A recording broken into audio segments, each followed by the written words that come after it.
মাছ চাষি ভাই ও বন্ধুগণ, আসসালামু আলাইকুম। তো আশা করি সকলেই ভালো আছেন। তো দোয়েল মকসুদ নার্সারির পক্ষ থেকে আবার একটা ভিডিওতে আপনাদেরকে স্বাগতম। তো আজকে আমাদের ভিডিওর স্ক্রিনে যে মাছগুলো লক্ষ্য করতে পারছেন, এগুলো হলো গিয়ে দেশি ট্যাংরা মাছের পোনা। তো আপনারা যারা এই দেশি ট্যাংরা মাছের পোনাগুলো চাষ করতেছেন এবং কি চাষের প্রতি আগ্রহী আছেন, তারা আমাদের ভিডিওর স্ক্রিনে দেওয়া নাম্বারে আমাদের সাথে যোগাযোগ করে এই মাছগুলো সংগ্রহ করতে পারেন। এই মাছগুলো আমরা সারা বাংলাদেশে হোম ডেলিভারির মাধ্যমে পৌঁছে দিয়ে থাকি এবং কি আপনারা চাইলে আমাদের লোকেশন মতো এসে এই মাছগুলো আপনারা ক্রয় করতে পারেন।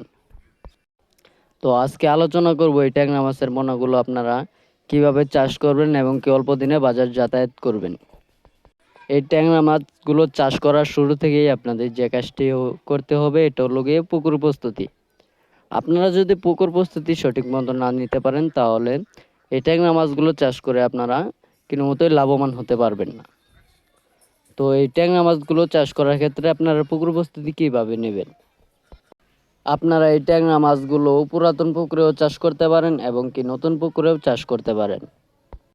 তারপর আপনাদের যে কাজটি করতে হবে, আপনাদের পুকুরের যত ময়লা আবর্জনা রয়েছে ওইগুলো পরিষ্কার করতে হবে।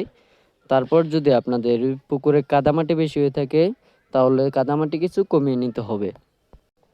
তারপর আপনারা চুন এবং কি সার প্রয়োগ করে তারপর আপনারা এই মাছগুলো পুকুরেতে ছাড়তে পারবেন। এবং কি পুরাতন পুকুরে যদি চাষ করতে চান, তাহলে পুকুরে ট্যাবলেট দিয়ে সমিতন দিয়ে 3 দিন পরে এই মাছগুলো আপনারা চাষ করতে পারেন। প্রিয় মাছ চাষি ভাই ও বন্ধুগণ, আপনারা যদি এই মাছগুলো চাষ করতে চান এবং কি চাষের প্রতি আগ্রহী হয়ে থাকেন, তাহলে আমাদের ভিডিওর স্ক্রিনে দেওয়া নাম্বারে আমাদের সাথে যোগাযোগ করে এই মাছগুলো আপনারা ক্রয় করতে পারেন।